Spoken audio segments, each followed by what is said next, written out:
Hello, everyone. Welcome to Lumio Palooza 2026. I'm Hunter, and today we are going to be learning with Charlotte from Longview ISD out here in Texas. In the chat, I want you guys to share where you're joining from and a session that you have already attended and something that's really resonated with you today. Lumio Palooza is a free global professional learning event led by educators around the world. This session is going to be recorded and you will receive the recording early next week. You'll also receive links in the chat throughout this session, including the survey link for your certificate at the end. We'd love for you to become a student for a few minutes, so join the Lumio session using lumioclass.com and the code for the session. We will pop it on the screen and it will be in the chat for you. Feel free to ask any questions throughout the session and we will make sure to answer them for you. We will take time at the end of the session to share our experiences on social media. During the session, if you see something that you really like or an exciting moment, I want you guys to snap a screenshot or a picture to share on social media using the hashtag LumioPalooza 2026 or hashtag GoLumio. Now let's bring in our presenter. Here we have Charlotte. Hi, guys. Come on in, Charlotte. Here's Charlotte. So Charlotte is an early childhood special education teacher at Longview ISD. She spent 37 years as an early childhood teacher and now is entering her 40th and final, she says, year in education as a special educator. No, Let's give it up for those 40 years. That's amazing, Charlotte. Thank you. She has been using Lumio for approximately 6.5 years, and she has presented different trainings at her district, at a regional level, and even at a state level. However, she says that this is her first global platform that she is presenting at. So let's hear it for Charlotte. It's just me clapping. We have lots of love in the chat. It's just her clapping, but I can imagine friends. I know. So go ahead. You may Okay, guys. So we're just going to start. Thanks for having me and letting me share what I know with you. I'm trying to share with teachers before I finish this course. This session actually came out of a session I did for the teachers on my campus because I'm trying to get them for my other SPED teachers to use this more. So we're going to talk about addressing IEP goals with Lumio. And let's see. It's a little weird. So this is me. I'm from Longview ISD. I don't really have a professional Facebook, so join the Lumio educator group. I did today and probably should have earlier. Our goal, because I'm a special ed teacher, I wrote it like that, is that within, I thought it was 45 minutes, change that to 30, the learner will increase his or her ability to use Lumio's game-based activities and manipulatives to address IEP goals. Just to note that all the student names in this presentation, they're all actual real goals, but all the names have been changed to my nieces and nephews and my son. So there's no violation of FERPA there. It's just, I just switched out kids' names for my family members. So they're all included in this. And all the pictures that you're going to see are from Symbol Sticks, which is part of our curriculum that we use in Longview, which is part of N2I or Everway. And I import them into the activities we're doing, although there are other things you can do. So we're going to look at goals and we're going to see how you could use a Lumio manipulative or game-based activity. Well, there it is. That's our agenda. We're going to do, you know what? I switched this and I messed up. We're actually going to do manipulatives first, then game-based. And then I thought we were creating, but we may not. So we'll just talk about it and encourage you all to do so. So just so you know, when you go into Lumio, you'll find this spot here. This shows you where the manipulatives are. And the three that we're going to be using today are the fridge magnets, the pattern blocks, and the sorting shapes. So here we go. So our first goal would be, and I'll just break it down in the interest of time, would be to segment a familiar three-letter individual word into individual phonemes when presented with a picture and or a spoken word. That sounds like a lot, right? It is, but phonemic awareness is important, so we've got to do that. So we're going to use fridge magnets for that.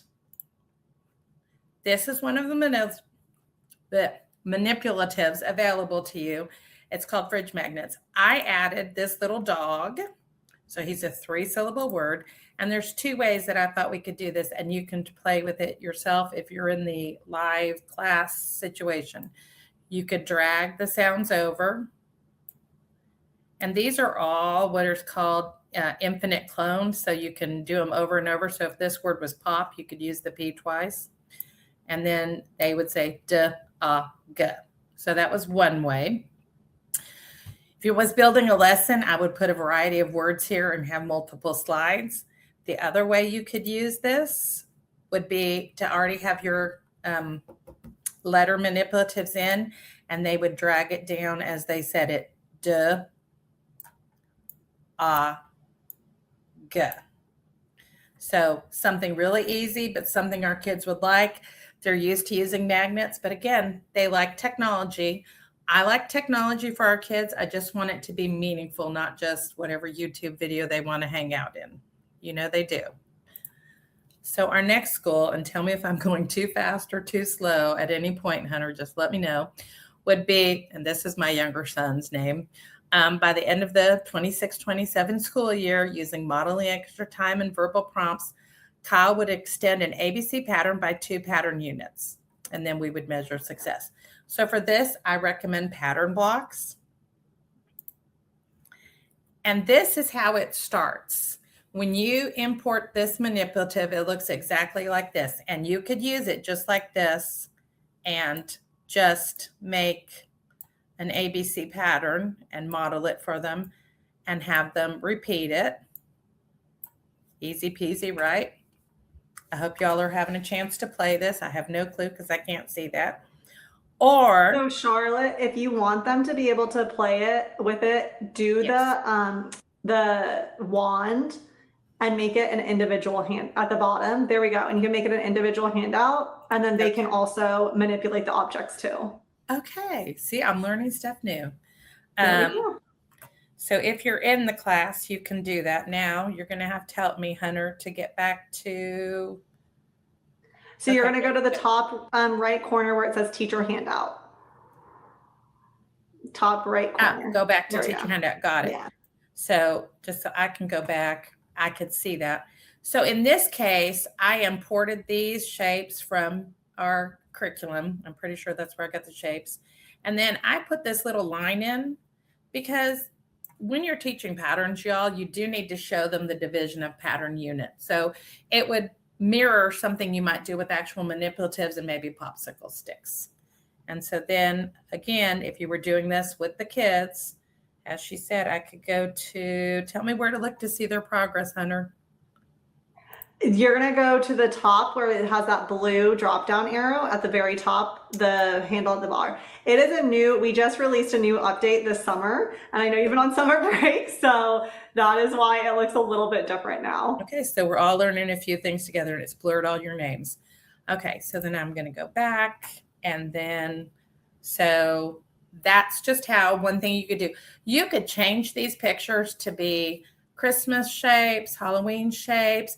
If you had a kid who loved Thomas the Train, you could put pictures of Thomas the Train. What you do is you use this infinite cloner. So if I didn't have this, I could disable it. And then if I moved this, that would be it. It would never repeat. But when you put an object in, you can make it, where is it? Infinite cloner, and it lets it just make it over and over and over, which is a great, great tool that I love in Lumio. Okay, we're going to go on to our third manipulative objective. So again, I'm not going to read y'all the special ed stuff because y'all know that. You know how to write a goal if you're here. But he would be, Grant, this is my nephew, would sort 9 pictures into 3 groups of rhyming words. So for that, sorting shapes. You think shapes? But I've modified that. Okay, maybe I'm a liar. Okay. Yeah. This is what it looks like originally. I'm not a liar. I just forgot how I wrote the presentation. When you get this is sorting shape. So you could set it up any way if you wanted to use it. But in order to use it for the purpose I've talked about, I've gone ahead and used and put in pictures that I know are going to fit these 3 categories. I've locked the word I want, far, hug, and cat.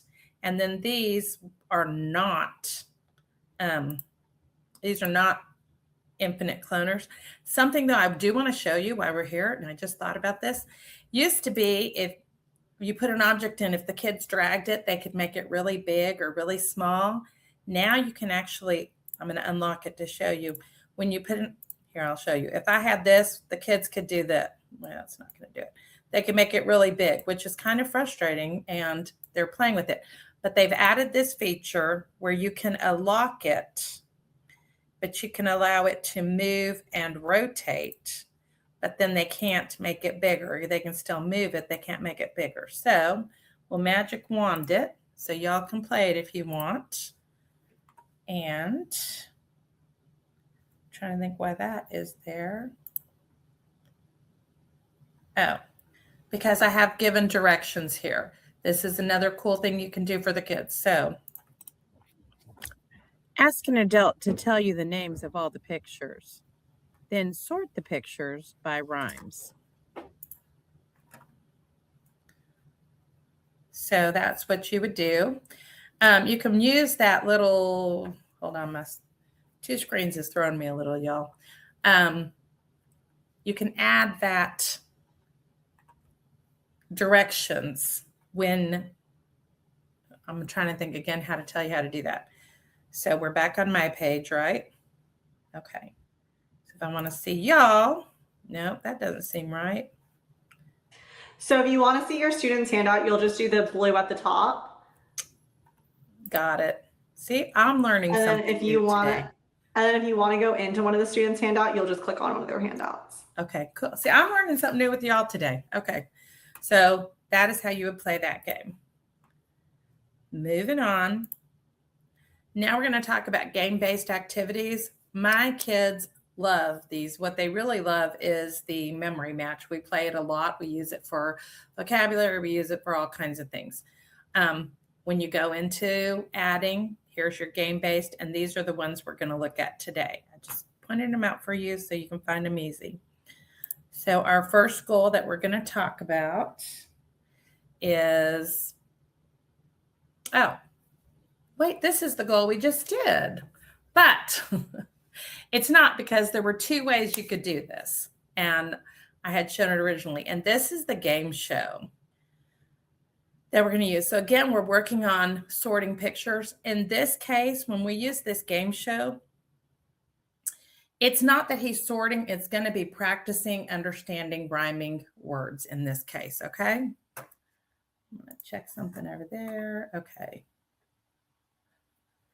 So again, I've added this directions, not saying they're great. To play the game, spin the wheel. Say the name of the two pictures. If they rhyme, mark yes. If they don't, mark no. Have fun. Okay. Little confession here. When I had my little pre-meeting with Hunter and Tish, I was sharing this with them, and I only knew how to do this turn false, and they showed me a different way. So hopefully, yeah, this is the one. I have to make this a, hold on. I'm going to make it a, there. So you won't have to change it because it's going to be a game for them. So they'll be able to do it on their own devices too. This is why Hunter's here, because she knows these things and I don't. If I did this with my class, because my class is 3, 4, and 5-year-olds, we would probably do this together. Do a whole group. Absolutely. And here's a little, I don't know, a little plus bonus. It wasn't in here, but a lot of our kids in special ed, a lot of my kids have social goals to work on taking turns playing games. So some of the game-based things, this is a great thing with a communication board added in, that they would be able to, you could use that, my turn, your turn, just simple things to work on. It's really important for our kids. So I'm going to show you the game show. I have muted the sound because frankly, it gets on my nerve. I'll be honest. But the kids would like it. So you'd spin. And so it said yes or no. After I met with Hunter, they pointed out the multiple choice. And I added in the symbol for no and yes. So you would have them say hug, bat, do they rhyme? Yeah, and I get 100 points. Then it goes to the other team. Train, plane. No, I don't think those rhyme. Oh, I made a mistake. So it's a lot of fun, y'all. I think the kids will like it. And then the other team gets a chance and they would get the 50 points. And go on.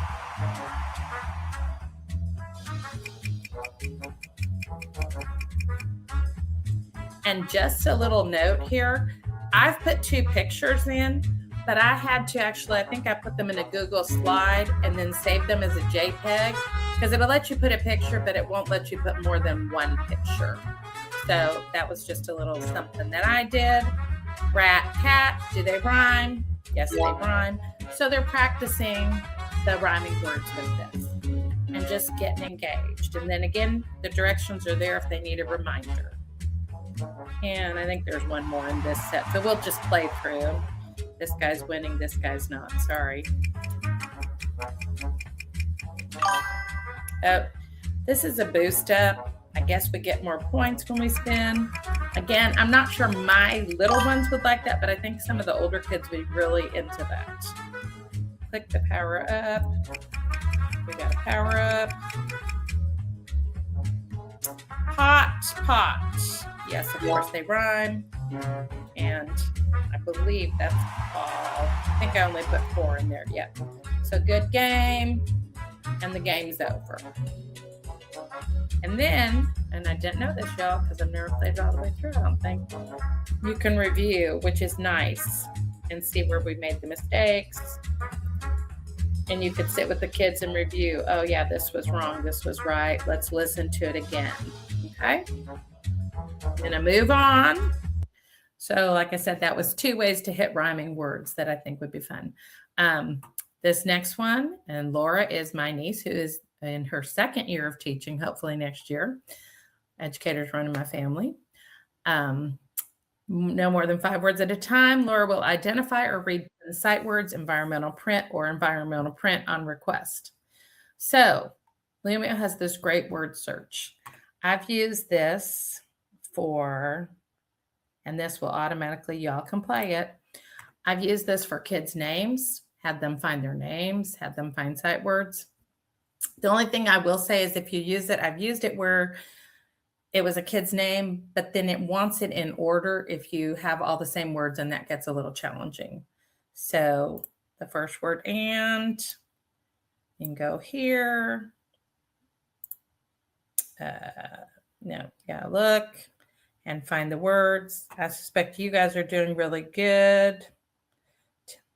If you're playing, if you can't find it, you can click a hint. When you build this, you can decide if the words are only going to be vertical and horizontal. You can add in diagonal if you want for more challenging, for kids who can have a greater challenge. And so let's see, we're going to play together. I'm assuming y'all are playing. And help, that's an important word.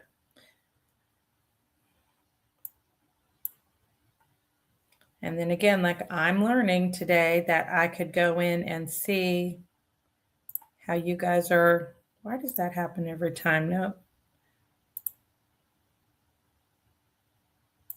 Okay, Hunter, you're going to have to tell me how to look how they're doing, because again, I'm not following that. If I wanted to see how they're playing.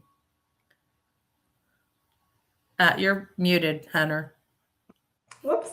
This one, you will not be able to see the live. Oh, okay. How we're doing with it. Yeah. Anyways, just something fun. They can do it on their own devices. They can do it on the smart board. And like I said, you can get a hint if you can't find one. Okay, so, this one crosses over.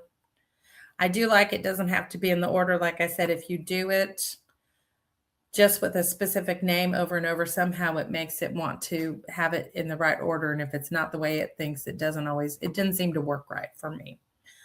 Moving on, that's that one.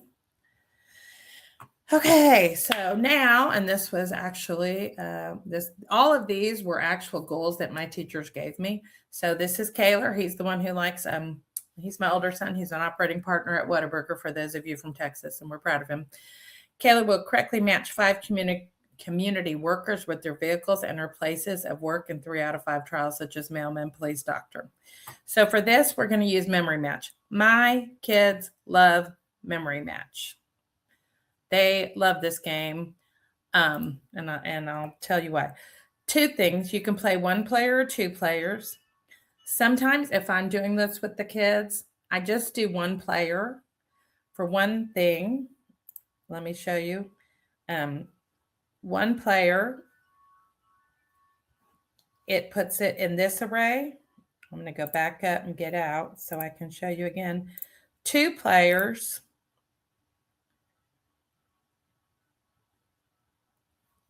Maybe I did it the other way. One of them, it puts it higher up, and I have short kids, so you can do that. But again, a lot of times we're using my turn, your turn cards and just interacting with them as they're doing it. So if we're doing this, here's the mailman. I like this feature. You can bring it out, any of the pictures, and make it bigger so they can look at it. No, they are not the same. And then this little monkey, again, I mute this because the monkey gets on my nerves, to be quite honest. But the kids love the monkey. And hospital, dentist. And again, these are all pictures that I've imported from our curriculum. I believe that, no, that's the mailman. See, I'm not good at this.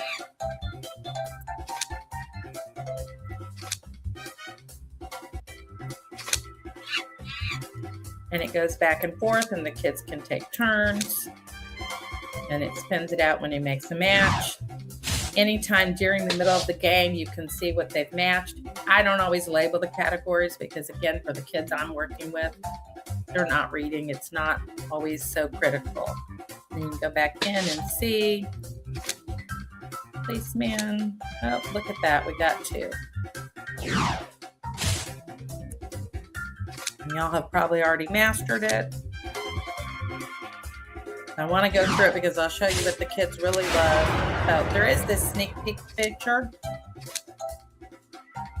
Okay. Might help me. Might not. Yeah,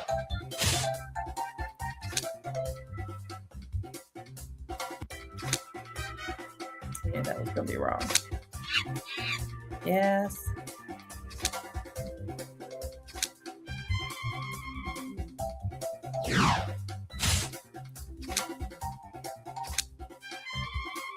This is what the kids love, the very ending part. These animals bounce and jump. And I was watching one day, I thought, why are they doing that? Because my kids were jumping. I thought, oh, they're jumping like the animals. So you can reset it, you can review it, see what they did. If you wanted to talk to them about it, there you have it. So they really like that. It's a lot of fun. Okay. Grace is my niece. She is not a teacher. She works for, I don't know, Paramount or somebody. The goal is answer simple WH questions. Oh, and look at this. This was from our deaf ed teacher. Total communication, given visual support. It was a lot, but it's good. She might be in here. So hi, Kathleen, if you are. Answer who and what and where this is. So for this, we're going to use flip out. I use the flip out a lot for introducing vocabulary. But in this case, I've used this. But I do use flip out for introducing vocabulary because I can't bring a real elephant into the classroom, but I can show them a real elephant with flip out before I read a story. That's just a side note. So the flip out, the way I set this up, and I only set up one just to show them, is I made a question and these are the answers. So you would flip the question, who puts out fires? If I say the teacher, no, sad face, she does not do that. But when I get the right one, I've got the happy face. So it's really simple. It's really easy. You could set up a slew of slides to show your questions. You could use this with your, for comprehension with your stories at the end. But again, this is a way that I thought this would be a simple way they could use this. So again, the question, who puts out fires? If you reset it, it moves the answers around. Yeah. So that's just a simple one. And then we're coming on time, I know, so I want to see where we are. This next one is Daphne, is my niece. She's actually a certified librarian apparently now. And she would be putting numbers in order 1 to 10. We're going to use the rank order for this. And I'm going to model the activity for you because I see we're getting on in time. You can do first and last. In this case, I just put the numbers in and they would just do this. Now, if I put the wrong one, it is set to pull back out. You can set it for assessment where it puts it in. However, then you could look at how they had done this. But what I like about it pulling it back out is it's going to help them get, if I do the wrong one, nope, that's wrong, until they get it right. It's self-correcting. So I think in the interest of time, I'm going to go on if y'all are good. Oh, so this is where I wanted to point out, you can, on that one thing, you can instantly do it when prompted or don't check it at all. And I just think that's a little great feature. So we're pretty much at the end. I thought we were going to talk about grading at some point or have a time to do that. We don't. One thing I will tell you is if you're going to use, when you're, let's go back up to, I'm going to go back really quick to the memory. And I learned this. Let me see if I can. Maybe I can't. No, I'm not going to do that after all. Okay. If you're going to use pictures from somewhere else, get yourself a little folder, import them ahead of time because you can import them. Like I said, I've imported them from Symbol Sticks, which is the curriculum we use. But it also, you can just search Google, which is great too. So that is pretty much where we're at. I'm going to turn it back over to Hunter because I know she's got stuff to talk about. Are we good on time, Hunter? You're still muted. Yes, we are good on time. Okay. So I just want to say thank you so much, Christina. You did such a fabulous job during the session. So My name's Charlotte. Oh my gosh, what did I just That's okay. You've been in a lot of sessions Oh my today. gosh, Charlotte. I'm so sorry, Charlotte. You It's did fine. such a great job today, and I so appreciate it because accommodating for our students is such an important role as a teacher, or if you are specifically a special education teacher, same with that as well. So thank you for highlighting that you can put pictures into games to provide those visual supports, as well as recording audio to support your students and how students can record their audio as well. So with that, if you would put your presentation back up, I'm going to go through a couple of slides at the end. Is it not up? No, there we go. We got it back up now. Perfect. And then we're going to do the arrow down. Go back to the end so you can find it in there. Yep, perfect. So as always, I like to highlight our resources that we have within Lumio to learn more about how to utilize the platform with, like how Charlotte had said, to make sure that your students are using it intentionally. You can have webinars, which are going to be typically led by teachers, or you also have the Academy, which is a really great resource as well. That is a self-paced resource. Or a self-paced learning course. And then you also have those different ways to connect with us on Lumio as well. If you go down to our next page, I'm going to talk a little bit more about how you can become an ambassador. You can either scan that QR code, and this will also allow you to connect with other educators from around the world. We've had people from all different countries on our sessions today, and it really helps make you guys feel more connected as a group too, and learn new tips and tricks from each other as well. And then you also get some fun little perks in there too. We can move on to the next slide. Gotcha.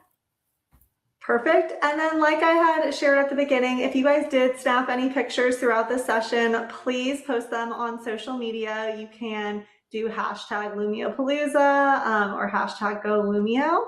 And we really appreciate everyone coming out. And thank you again for this awesome session. No, thank you for letting me share. Like I said, mentoring 40 years, I keep telling them this is it. But those of us who have the experience, we need to share it or it gets lost. And these kids are important and our kids are important. I noticed I was looking in the chat and somebody made a really nice comment at the beginning about, like, did I start young? I started at 22 and I'm 61, y'all. So Well, you have put in a lot of years of service, and we so appreciate it, and your students so appreciate it too. Do you So need the thank next you. slide? Nope, we're good. That is the end. So thank you everybody for joining today. Did you need the survey? Oh, you're right. And you are also going to have that survey that we will put into the chat as well. And you will get your certificate from there. Thank you, everyone. Thank you.